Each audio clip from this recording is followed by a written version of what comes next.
Is Libya the answer to the refugee crisis in Europe? The Hungarian Prime Minister proposes building a city for refugees on the Libyan coast. Could the plan work? This is Inside Story.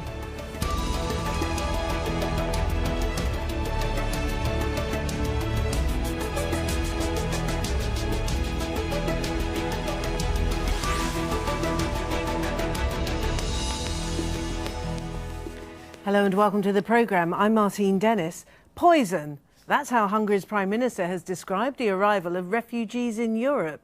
So far, the 28 EU countries have failed to agree on how to deal with hundreds of thousands of refugees trying to get to northern Europe. Mr. Orban has particularly attacked the open-door policy of the German Chancellor Angela Merkel, but he is vehemently opposed to the EU's mandatory quota system for countries to take a share of refugees. And now he has a new idea, and Libya is key. Let's make an effort that those who arrived illegally should be taken out. But in order to take them out of the EU, we must designate a place to put them into and where they can wait for the legal process. This more or less can only be on the coast of Libya. This is why Libya becomes a key country. This is why Libya must be unified. This is why I think the arms embargo should be lifted and terminated for Libya. The appropriate Libyan forces must be armed so they can set up a stable government. Well, Hungary has refused to take part in any of the refugee schemes as part of the relocation plan. It's built a fence on its southern border and is planning to build another one next to the existing one. Now, these were the scenes last September when Hungarian police clashed with people who were trying to cross the border and get into Serbia. Well, Libya is an increasingly popular departure point for migrants who are hoping to get to Europe. Now their main route through the Balkans has been closed. 1 million people have used that route, making the dangerous journey starting in Syria by boat to Turkey before heading to Greece, then travelling through the Balkans towards northern Europe. But when the Balkan countries closed their borders to curb the flow of refugees, the route changed, with many now setting off from Libya. And that's where the Hungarian Prime Minister wants a camp built. Many of the refugees who begin their journey in Libya come from other parts of Africa, from Nigeria, Eritrea, Guinea, Ivory Coast and Somalia.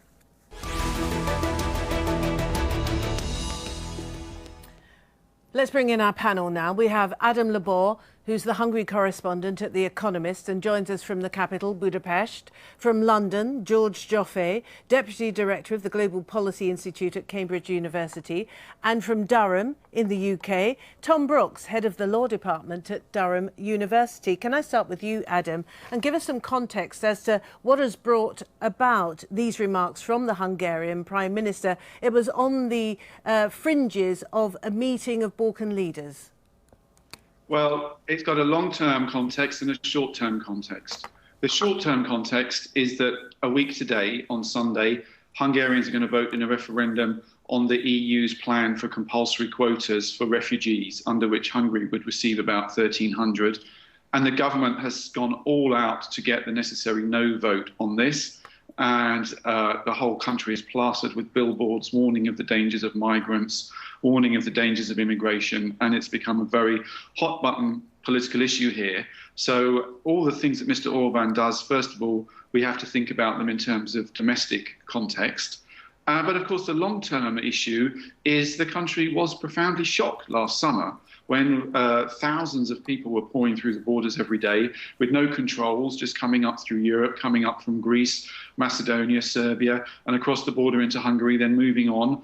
And the main railway station here, the Keleti train station, was turned into a giant open-air refugee camps. And these scenes were quite shocking and for many Hungarians. And as such, they've left a real legacy of nervousness and fear about migration because it was so badly handled last summer. All right, George, but the proposal is a giant refugee camp to be built on the coast of Libya. Is this a proposal that's likely to be taken seriously? And is this something that Libya could even contemplate at this particular time in its history? Well, I think the first thing to remember is that this is not the first time this has been proposed. It was proposed 10 years ago by Mr. Berlusconi, then Italian Prime Minister, and he tried to set up a series of reception camps in Libya. He was eventually prevented from doing so by the disapproval of the European Union and the United Nations. Secondly, Libya at the moment is in a state of virtual civil war, and removing the arms embargo is not going to resolve that. So it's very difficult to see how there can be any central authority in Libya that could construct the city that Mr. Orban proposes. And thirdly, Libya is not able to sustain it. The country depends for 90% of its food to be imported. It's at the moment in a state of real crisis over domestic security. There's just no way in which that could be done. And finally, migrants on the coast will still look towards Europe and still try to get here. Tom Brooks in Durham. I'm just wondering about the fact that Balkan leaders have peeled themselves away from the rest of their EU colleagues and met separately and not agreeing to anything in particular from what I can tell, but clearly not adding to the European Union's quest to formulating some sort of coherent policy to deal with the refugee crisis.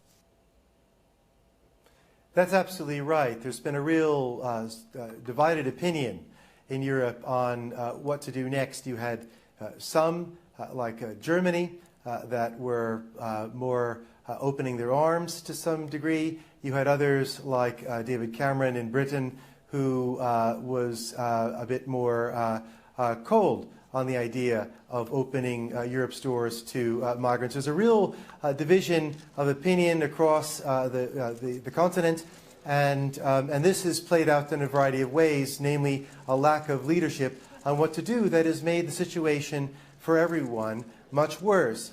I'm not too surprised to hear about this meeting by the Balkan leaders. In part, they're on the front line to some degree, alongside Greece and Italy and some other countries that have taken more of the brunt of migration that has come into Europe. Remember, the way that migration is handled in Europe is that if someone were to come in and claim asylum, the EU rules are that that person ought to have their claim processed in the first country they set foot in. And so these countries on the border are the ones that have to do the processing. They're the ones who have the costs. These are the ones who have the burdens. They are the ones with the responsibility. And I think that it's unsurprising to hear that for many of them, some kind of change is needed. Maybe a year ago, if the quota system was used effectively, some of this might have been avoided. But a year or more later in the migration crisis, I think you see people to some degree unwilling to compromise on this issue. All right, Adam, tell us a bit more about Hungary, because Hungary throughout this crisis has stood out as being perhaps the most vociferous against the possibility of accepting foreigners, refugees or migrants. What is Hungary like? Well, Hungary is a country of 10 million people in the centre of Europe. Borders Ukraine on one side and Slovenia and Austria on the other. But it's a country like its neighbours, Hungary, the Czech Republic and Slovakia and Poland, the countries in the area, which has no experience of mass immigration. It's monocultural, it's overwhelmingly white, it's overwhelmingly Christian. There's a gypsy community here, there's a reasonable sized Jewish community here, but it's very similar in its culture and in its approach, and it's a much more conservative country than Western Europe. Also, again, because what we're seeing here in Hungary is the spearhead of this, but there's a movement happening across the region. There's the re-emergence of Central Europe, led by Hungary and Poland. They're very conservative socially countries.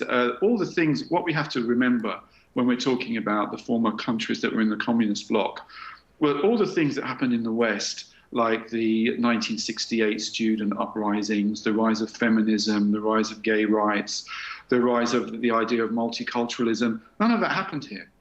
All these countries were frozen off for more than 40 years, were sealed off and frozen socially. So now you see all these contradictions and these stresses and strains that they're in the EU and they're expected to adopt what we might call the Western liberal multicultural agenda, but they don't want to. And now they sense very clearly with Brexit, the EU is weakened And it's no coincidence at all that this is happening after Brexit. They know that the central control of Brussels is much less strong than it used to be. Now is their chance to forge ahead with their own social agenda, which is completely different from that of David Cameron and Angela Merkel. OK. And George, by highlighting Libya as being key or central to this proposed idea of stemming migration into this part of Europe, who are the main targets? I'm thinking of sub-Saharan Africans particularly. Of course, migration that has gone on for generations, hasn't it? Well, that's certainly true. And the main target will be from Central Africa and from West Africa. Migrants in the Middle East are relatively few in the context of Libya, and they have been coming for a very long time. Colonel Gaddafi, when he was in charge, used the migrant issue as a means of extracting from Europe, extorting in fact, advantages.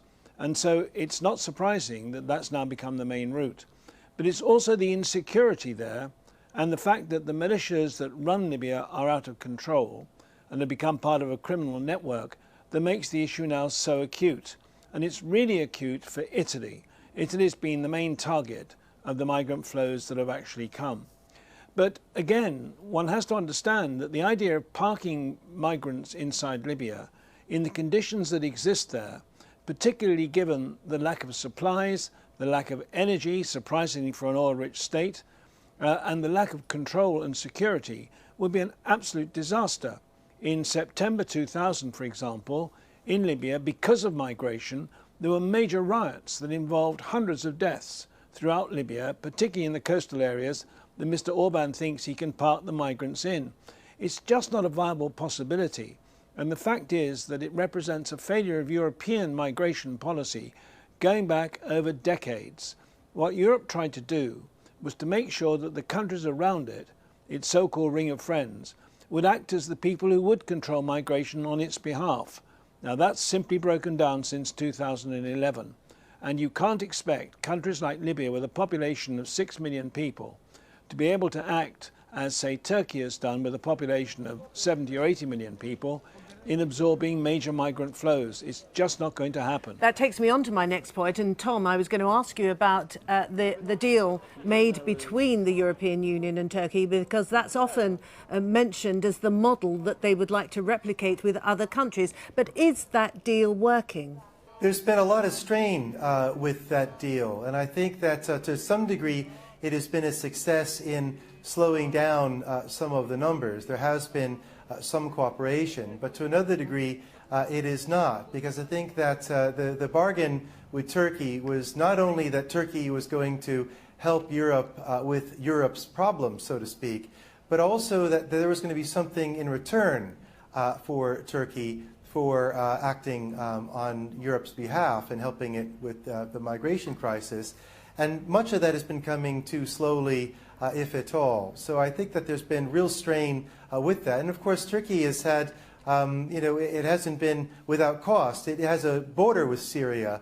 It's dealing with problems and concerns of its own in its immediate backyard. The Europe's concerns with migration are, of course, are of importance to it, but it's not the only thing affecting it. And I think that it's been too little too late, in large degree, for Turkey. But of course, it's also the case that when the deal was struck, however successful it was going to be, it was only going to be a sticking plaster. It wasn't going to solve any problem. It wasn't going to end any problem. A lot of people thought it was just going to push migration flows to more dangerous and newer points. And that's exactly what you're seeing right now. People making the journey coming from other places, perhaps more dangerous areas, making more perilous journeys into Europe, and causing this problem that Europe tried to solve with the Turkey deal.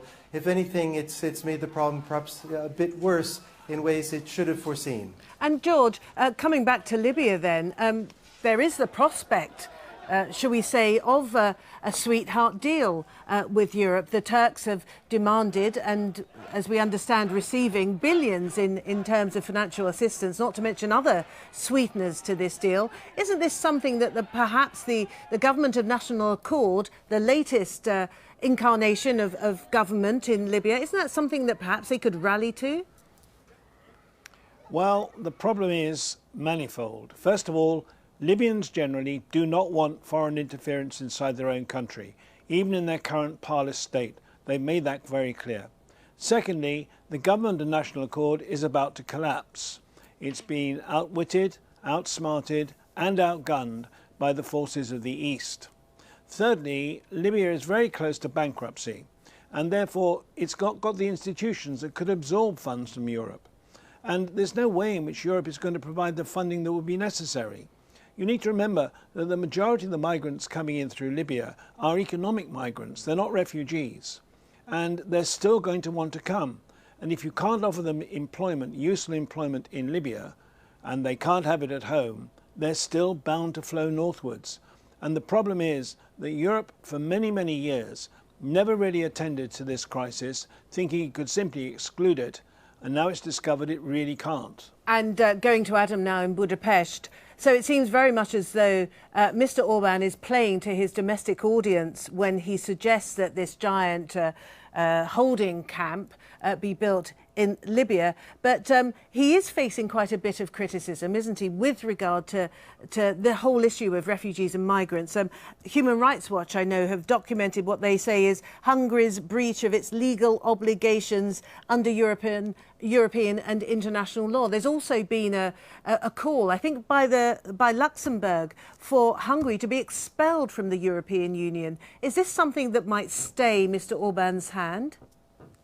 No, I don't think so. I think that nobody really took much notice of the call from Luxembourg. It wasn't from a very senior or well-known politician, and nobody gets expelled from the European Union. It's never happened, and the process really would result in such kind of domestic and diplomatic chaos afterwards that's really not on the agenda. And such calls are a bit silly, really, because they do take away the heat from real questions about how Hungary has altered the asylum system here. As you say, Human Rights Watch, Amnesty, the Helsinki Committee here, a number of NGOs have very serious concerns about the way the asylum system has been re-engineered over the last year, the way that people are pushed back. There's now an 8-kilometre exclusion zone inside Hungary, how that's monitored. If any refugees or migrants are found within 8 kilometres, then they're pushed back over the border physically. There's an all number of concerns about this, but nonetheless,